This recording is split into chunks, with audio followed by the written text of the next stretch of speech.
In speech after speech in the U.S. House of Representatives, I've described what's going on in Washington, D.C. today as a steamroll of socialism being driven by Nancy Pelosi, Harry Reid, and fueled by Barack Obama.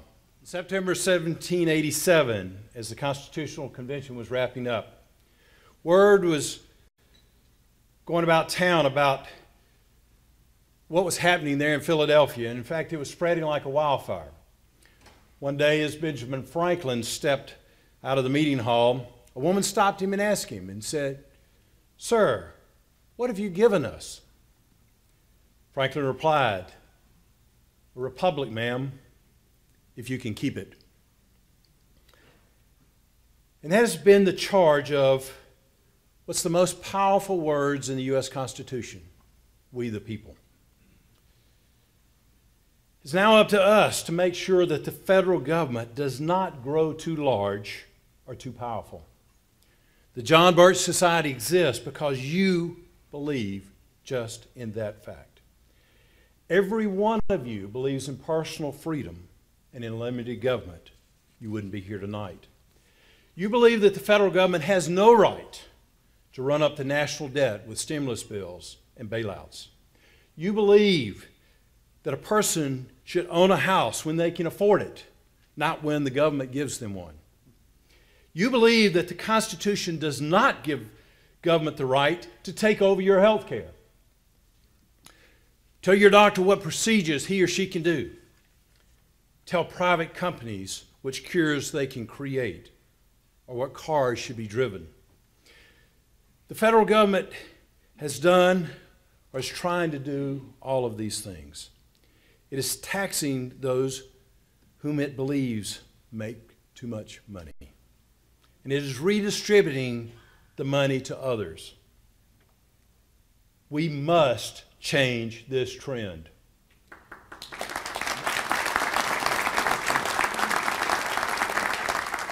To change things, I believe we must fight back against the three biggest threats to our liberty: judicial activism, an immoral tax code, and a Congress that continues to spend, and regulate. We're stealing our children and grandchildren's future in Congress with this outrageous spending. We must stop the spending, and we must stop it now.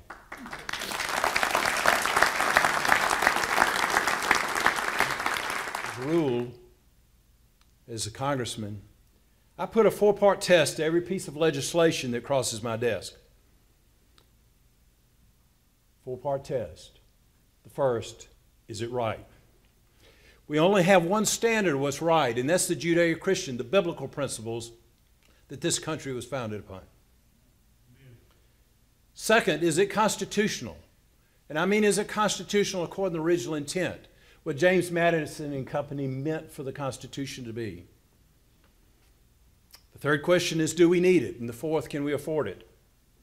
Most of the time, the legislation fails at least one of these tests. Most times, it fails all four. And I vote against it. All four questions have to be yes for me to vote yes.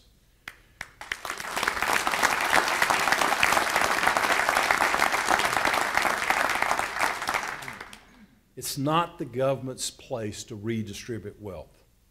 I believe that death taxes should be zero. I believe that corporate taxes should be zero. I believe that dividend taxes should be zero. And I believe all taxes should be very low. But we've got to reduce the size of government to get there. Cutting taxes and reining in the federal government is fundamental to returning power to the citizens and promoting economic growth in America. I'm working real hard to try to do that. A great man once said, quote, "Government is not reason nor eloquence. It is force, and like fire, it is a dangerous servant and a fearsome master," unquote. That great man was George Washington. Ladies and gentlemen, there is a big, strong force that is trying to become more and more a master of you and of me. That force is judicial activism. And if we don't stop it, we will soon find ourselves all out of liberty. And we'll be subject to the will of individuals. We'll lose the rule of law and be ruled by the rule of man.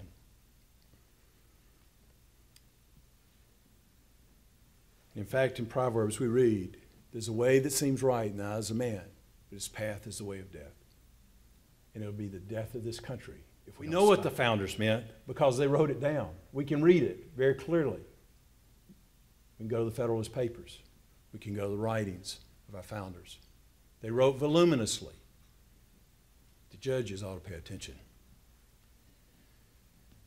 They didn't intend for us to figure out their intentions, nor did they believe that they were writing a perfect, omnipotent document that would rule forever as it was. That is why the Constitution is so great. It is because we don't have to manipulate it for our own purposes. We, the people, can amend it if that is really needed. And thank God they made it difficult to do so. The Constitution says, this is the foundation of our country and our civilization.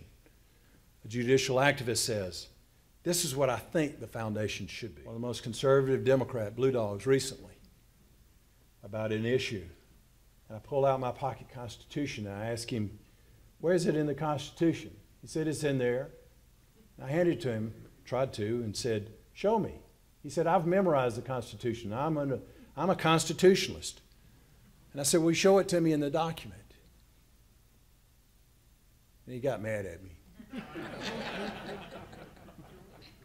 And he said, the Constitution is what a federal judge says that it is. This is one of the most conservative Blue Dog Democrats in Congress. A lot of us say, we want the judges to interpret the Constitution. I don't want them to interpret the Constitution. I want them to apply the Constitution.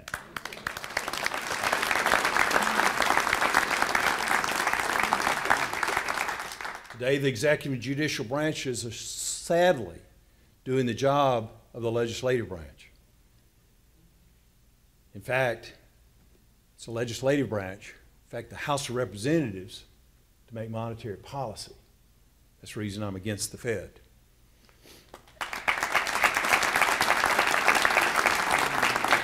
President George Bush went forward with the auto bailout despite many of us in Congress's clear opposition. In fact, we even offered him alternatives and talked to Hank Paulson, his Democratic CFR Treasury Secretary, and they wouldn't hear of any other idea except for the TARP bailout. President Barack Obama has created numerous unconstitutional czars with massive powers that are unconstitutional.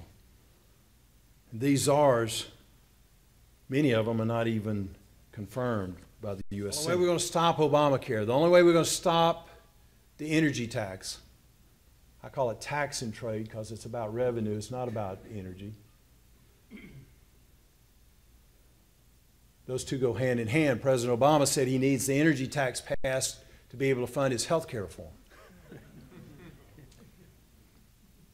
fact, they talk about anthropogenic climate change, fancy words, probably so that people don't understand. They're hard for me as a Georgian to pronounce even. But they used to talk about global warming. Y'all might remember a few years ago they were talking about an ice age was coming. It's the same, folks. It's those who want to change America, who want to rule America, want to change us to a new world order. President George Herbert Walker Bush, remember, very openly said he wanted to have a new world order. And all of these things are just a progression of their outward effort to destroy America, destroy our freedom. John Birch Society is trying very hard to get the right kind of people elected to Congress. There are very, very few of us. Very few. In fact, frankly, I was just talking to Art, asked him how many he thought. I'll tell you, right now today in the U.S. Congress, there are 2 members of Congress who believe in the original intent, and that's me and Ron Paul.